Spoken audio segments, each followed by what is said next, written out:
Hello. We are just a few minutes from starting our live stream, although we technically are started, but we're going to get the show rolling at 6 o'clock. I am just here to check in and see if there is any sound issues in advance. And I also wanted to just paste a few links in the chat area. So if you're joining here early, say hi so I know you're here, and let me know that the sound is good, because last week we had some scratchiness and I'm hoping to avoid that this time. So we have a couple minutes, and well, this is only the second time that I'm doing this live this year, I think. So, not sure how many people will be joining us tonight, but last week, the scratchy sounding live question and answers that we did really was just my test of new equipment and a new streaming service, and it had 60 views, even though it sounded not so great.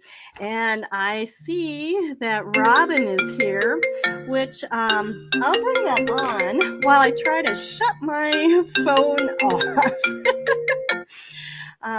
You never quite know with technology, and I'm connected enough that my phone rings on my computer. So I don't know if you heard that, but I apologize. And good that it happened before 6, before I start really diving into the things that I wanted to cover. So, Robin, I am so glad you're here tonight. It was great to talk with you this morning. And I can't wait to tell a little bit about your story. Robin was with me today, and you're going to get to see some of that. So, we have 1 minute to go, and I have to tell my husband I am doing this. So, I can't talk now, but possibly. Oh, and Robin, thank you so much. It's an amazing journey organizing photos, and I've really enjoyed the people that I've met along the way. And Robin, it will be really fun to see your project evolve. So let's see, it is 6 o'clock. And again, if you are here, say hi in the chat box. It's always fun to know. And I know Robin's from Pennsylvania. So if you say hi, tell me where you're from. It's kind of fun to see where people are tuning in. So tonight I have a few things that I wanted to cover. I have a quick agenda here. And I am testing the new streaming software. This is my second week in a row. So hoping it's going to go better than last week. And so far, so good. I had a question from one of my viewers about what the difference is between tags and comments on a photo. So we're going to cover that out. I'm going to do a quick shout out to Robin and tell you a little bit about what she's up to in starting the journey of organizing her pictures. And then I have a public service announcement on file history. This is for people who have a PC computer who might be using this for their backup, okay? I also have some thoughts about technical support, because I have spent a good deal of time this last week on the support calls with Apple, and I have a few observations about getting technical help when you've got a problem. All right. And then not on here is I have a fun announcement about a class I'm going to be doing in a couple weeks. So just going to say hi to Stephanie. Thanks for joining us tonight. And let's move on. So, tags and comments. I think, covered some of this in the past in the metadata YouTube video. So if you look back a couple weeks or maybe a month ago, I have a whole metadata video.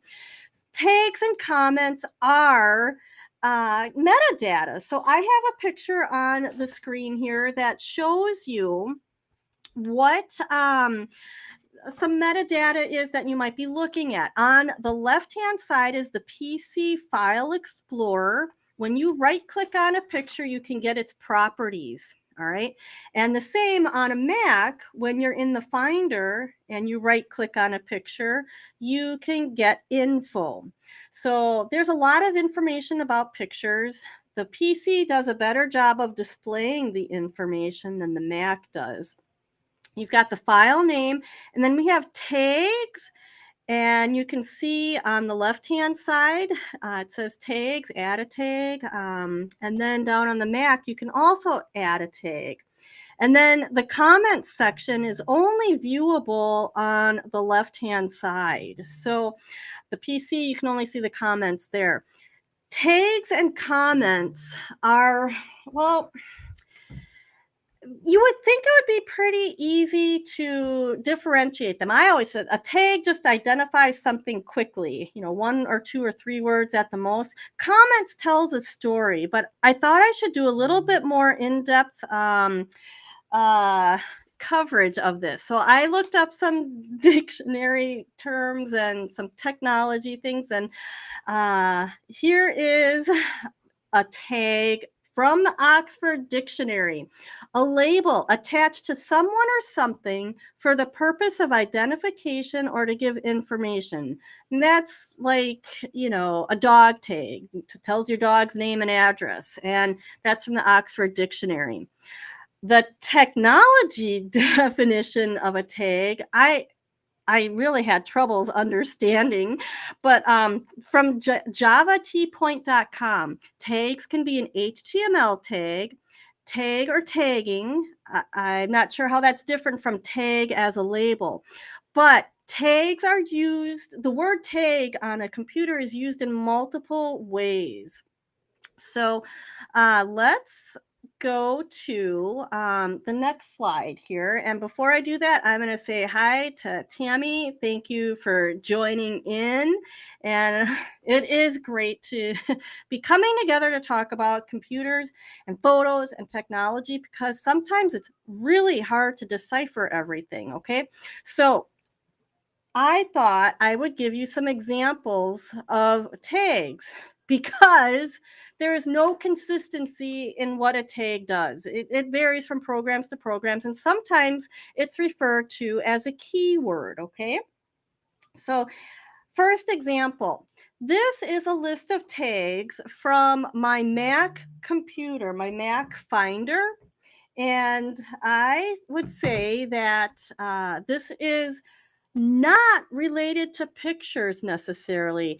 On a Mac, you can use tags to identify documents, photos, all sorts of items. So it's not the tagging that we think of normally in pictures. Okay. Then this example here is just that screenshot of a JPEG, a picture from a Windows computer, and you can see the tag soccer is added there. That means that you could search by the word soccer, and all those pictures would turn up if you've tagged them with that word. You can use people's names or holidays, things like that. Then the next example I have is Facebook. Facebook, if you're a user, you tag people in pictures. So here I am with my friend Sandy, who played badminton, and she tagged me in this picture. That means that picture shows up in my Facebook photos. All right, that's not the same as when you tag it in Windows File Explorer. Okay, so it's a different way. This may be one of those other technical terms, an HTML tag. I'm not exactly sure, but tagging in Facebook, that's what it looks like. And you can't see an icon because I didn't cut that part of the screenshot out, but there's actually a tag icon to tag people in Facebook. When you do that, that information does not download with the picture. All right. This is a screenshot from Forever. So that's my preferred choice for saving pictures because I think it's simple and understandable. This area on the right-hand side is the info panel. And if you look halfway down, you can see some tags there. These are my friends celebrating a book release that I had a couple years ago. It was my first shipment of books to the office, and I tagged them in this picture. So Anne is my former business partner here at Pixology, and uh, the book is a tag there, and I tagged myself, and I tagged my friend Tammy, who is on the call tonight. And when I click on those tags, I actually pull up all the pictures that I've tagged with them in it. Okay. So that's how I like to think of tags working, but it just depends on what program you are working with. So it's just a 1 or 2 word, descriptor of what is in your picture. Okay. Now let's move on to comments.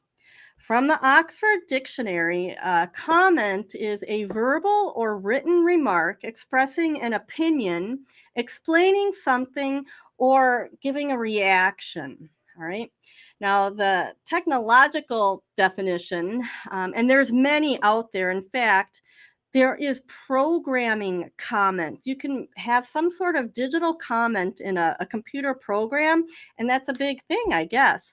What metadata to go here has is it's a field that's provided in the metadata for a file to give the creator, manipulator, or editor an extra field for comments. So basically, the comments field allows you to put comments in. I like to think of it as a description, a story of what is going on. All right, so tags and comments. Let's look at some examples of comments. Whoops, I forgot my little side note here. Comments also are known as description or caption. There is no consistency in what comments does or how it appears from program to program. All right. And I'll show you here. So this is a screenshot from the Apple Photos program on a Mac computer. It has a little area that says add a caption. If I were to add a caption here, I'd say this is all the slides that someone did not want to save today at our office. They threw them away. And it's important to throw pictures away that you don't want so they're not cluttering up your house. And it's important to know that you can let go of some of the pictures. Anyway, I digress. The caption here is, an example of letting go of the landscape scenes from slides. That would be a caption, a comment, or a description. Apple Photos calls this a caption. And then right below it, it says add a keyword. Apple Photos calls tags keywords. All right, so just a really good example of how these programs are so inconsistent. Next, on the right-hand side here is that same soccer picture, and you can see the comments field at the bottom. And I just typed in it was a cold and rainy day for this game. Really profound, I know, but I just wanted to give you an example. If you have old family photos that are of ancestors that are long gone, you could add information about their life, where they were born, things like that. All right, it is kind of hard to see the comments though. It's just Windows File Explorer isn't really fun. You can add it, but it's not fun. And that's why I'm putting up this picture. This is another screenshot from Forever. And in Forever, you can see the tags. Again, remember we talked about that with the picture of our book launch. And right above there, above the dates, you can see a description.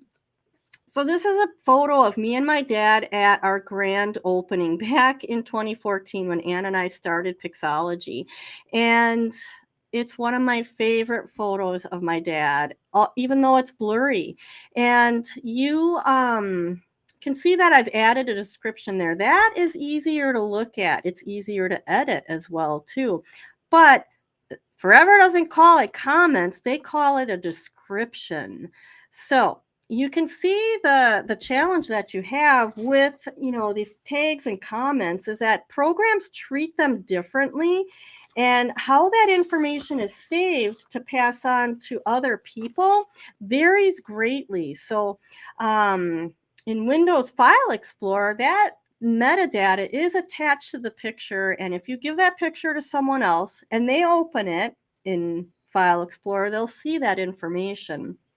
In Forever here, if we download this picture with the metadata, then the person who we give this digital picture to will have that description and the tags as well. So that's a quick overview of tags versus comments. I thought it was a really good question, and one that I actually hadn't given a lot of thought to, because tags and comments, I thought it was self-explanatory, but I was wrong. I asked my pilot group of students in my photo organizing course, well, do you guys know what the difference is between a tag or a comment? And they really weren't sure. So definitely if you've got a question about photos or digital or technology that relates to pictures, you drop me it in the comments or send me an email, because I would love to try to answer it. I cannot tell you how many different questions I get each week, and that's why I'm going to be doing this on Monday nights, is just to try to answer some of this. Because if you have the question, you are probably not the only one, okay? All right, so let me go into one of my viewers who I got to meet over a Zoom call today, and that is Robin. She and I got to talk a little bit about her photo challenges, and she has the same thing that many, many of us do: boxes and bins of photos. She told me that she thought maybe she was going to start scanning her pictures, and she thought maybe she'd have 100 of them. But when she realized that she gathered the bins and boxes and everything that she realized she had more like 10,000 pictures. And you can't just go and scan 10,000 pictures. They have to be organized, or you are going to have a digital mess of your physical mess. So, Robin talked with me a little bit, and she also mentioned that she had digital chaos as well, pictures in multiple accounts, and on discs and drives and things like that. So the truth of the matter is, photos, organizing them is a journey. This isn't something that you can solve in a weekend. We have been accumulating pictures for decades, right? And the digital, unfortunately, is on a great variety of devices. So you have to have a plan, and that's what she was looking for. So let me just show you. One of the things that she mentioned is she had these really, really old pictures. So here are pictures of her ancestors, and James was born in 1839. This is fantastic information. Not only does she have the photos, she's got their names written on the back. So this is the kind of thing that, you get organized with the family heritage pictures, and you scan them, and then you add that information in the comments or descriptions in the program that you're using. Thanks so much, Robin, for sharing this. And Robin also shared pictures, of her organizing room. If you can have a room to organize, that really is helpful. And she is using bins with file folders and getting organized. And she also downloaded my template for creating an age chart. And you can see she has them hanging there. The age chart is a great tool, and I put a link for a video and the actual download that you can get in the comments. But the age chart really allows you to figure out what age your kids were each year and maybe what grade they were in. It helps you date your physical pictures. And Robin did it for her kids, and she did it for other sections of her family. And it really is going to help her get her pictures in order. Now, uh, she wants to do it right the first time, and that is so common to hear. You don't want to put all this effort in. You want to do it right the first time. And I'm going to talk a little bit in a few minutes about an opportunity you have to learn about our system that we teach. Okay, but first, I wanted to share some additional photos because while Robin and I were talking, she mentioned that she and her husband have been on a journey, and it's a journey that tells me she's a determined gal, and she can see, you have to put in the work sometimes to get this done. And that's it. That's the truth with pictures. All right. You just have to commit to making progress, one day at a time or 1 week at a time. And I know because of the next three pictures that Robin will probably be successful at getting her photo chaos tamed so that she can enjoy them, have the digital pictures to go through, as well as her husband, who might actually enjoy a photo book to look at. So the next three pictures Robin shared with me, she and her husband lost 100 pounds each over the last couple of years. And you can see where they started off on the left and, where they are. I'm assuming that was at Christmas time. And the journey that they've had together, losing weight is just amazing. And whatever journey it is that you've been on, whether it's been actual travel or a transformation like this, you need to be able to celebrate it and to pull those pictures up. And I was so impressed that Robin was able to email me these pictures, in just a couple of hours. And congratulations to them for, accomplishing something that's going to help them health wise and maybe inspire other people. Photos inspire. And I have to tell you that one of the classes I taught a long time ago, I was telling people photos inspire, they educate, and they celebrate, and they connect generations. And I was just, asking people, how do photos inspire you? And someone literally said, well, it inspires me to lose weight. And I'm just hoping that sharing this, might help someone else out there because Robin was so kind to share them with us. And the photos really do tell the story of our life. Pixology, when we picked that name, Ann and I did, we we thought it's the study of life through your photos. So that is just, this is seeing Robin's story here is just fantastic. So thank you so much, Robin, for bringing that on, letting me bring it on. And I'm going to show she's got a heart there. So I'm sending a heart back to you and a hug. Thank you again. So, all right. Now I have to move on to some more serious stuff. I have a public service announcement. I had one last week, and already I can't remember what it was. I really should probably write them down. Windows file history. This is a feature on your PC computer that automatically will back your computer files up. All right. And I've been teaching for a while. Oh, if you've got a PC, just turn the file history on so that it backs up. Now, in my defense, I use a Mac more often than a PC, but I have a PC. It's actually where I store my pictures. And I just recently moved to it, I want to say 9 months ago, but I was using the file history, and one of my students asked to help make sure that her backup was working properly. And I insist, if you're connecting an external hard drive to your computer, check it to make sure that the changes you made yesterday are showing up on your backup today. All right. So what we found out, and first of all, if you don't know what file history is on your computer, you can find it in your settings under backup. And let me just make this bigger here so you can see this. You could see backup using file history here, okay?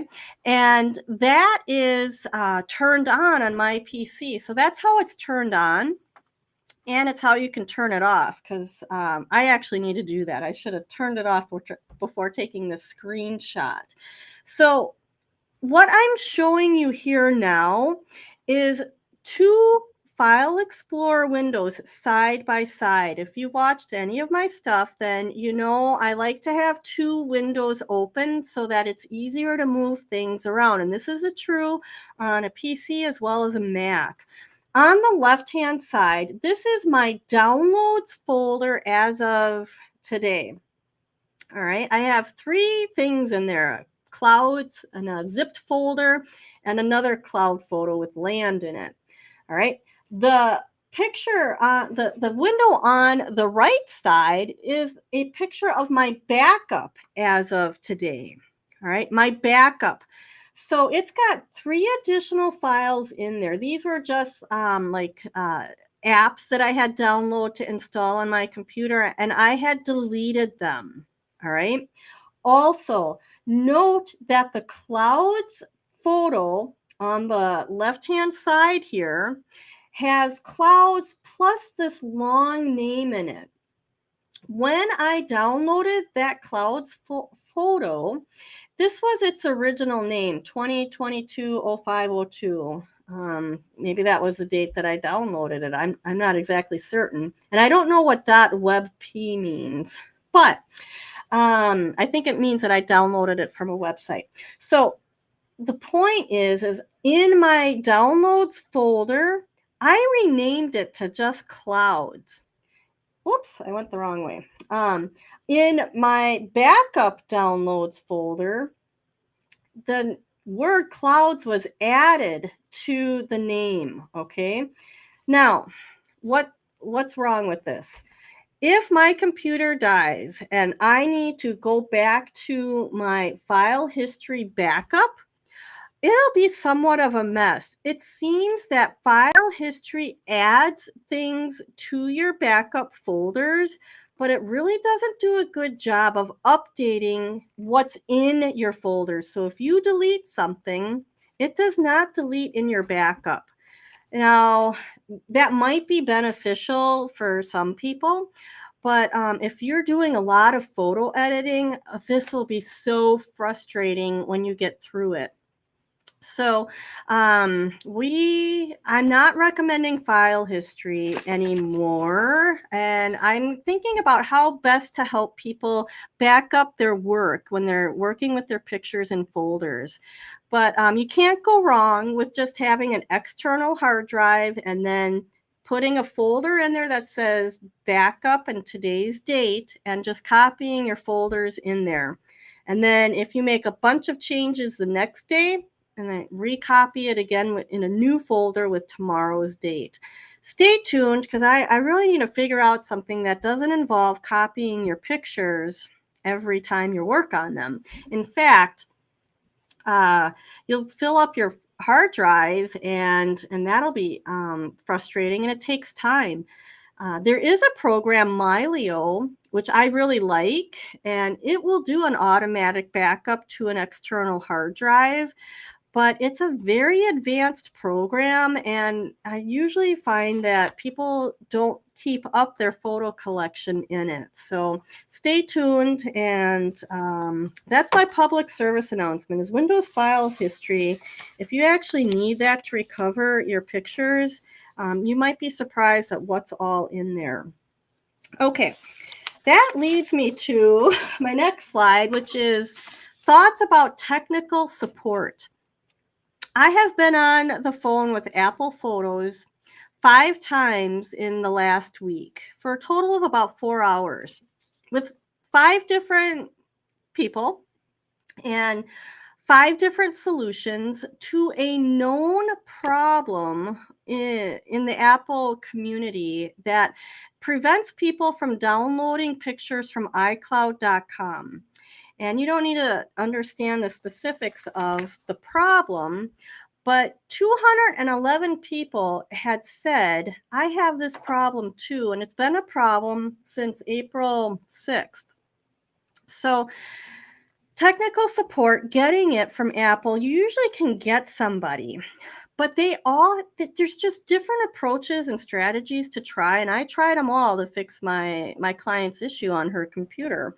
And the people who you talk with will have varying degrees of skill, knowledge, caring, and ability to even problem solve on their own end.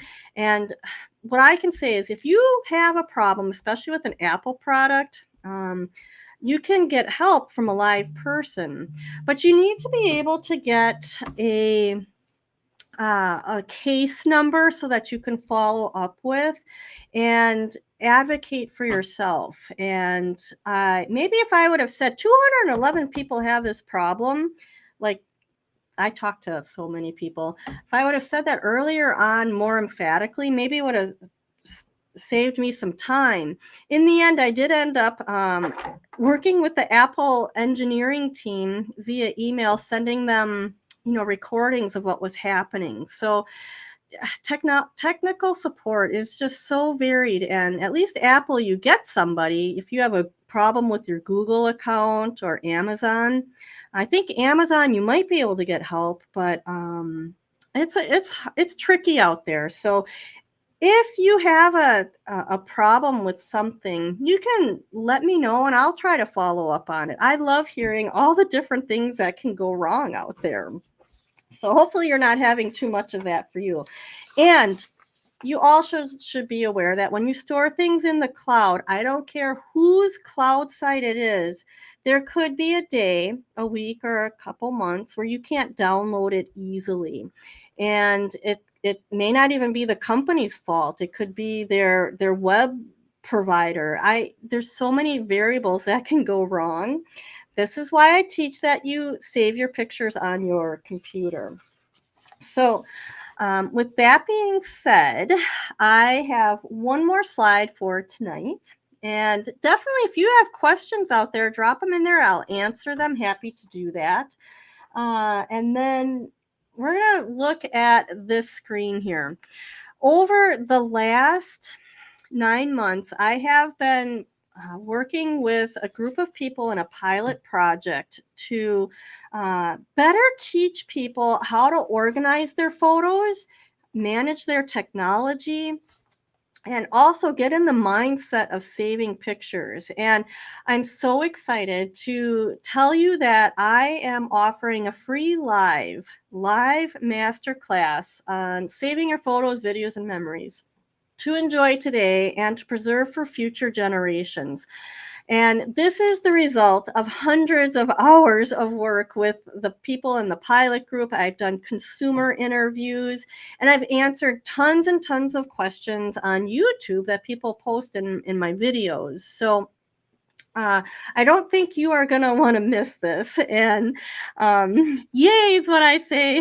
Robin, it's been a journey. And you can't imagine just all the variety of things that people have questions about and that we need to be sure you understand. So in this master class, I'm going to touch upon 3 things. One is the mindset that you need to get for organizing your pictures. 2 is the system that we use here at Pixology. And 3 is how to manage your technology and technology problems. So I've put a link to this in the comments, and you can register for any one of these dates, and then we'll see you there. So I am super excited about this because people need to know this information. And I'm so grateful you're here watching this. If you're still here, thank you. And if you can give this video a like and potentially subscribe to our YouTube channel, that does help other people see it too. So with that being said, that is everything that I wanted to cover in tonight's program. And I know I've got more questions that I'm going to bring next week, but if you can think of anything else, I'm happy to answer it here.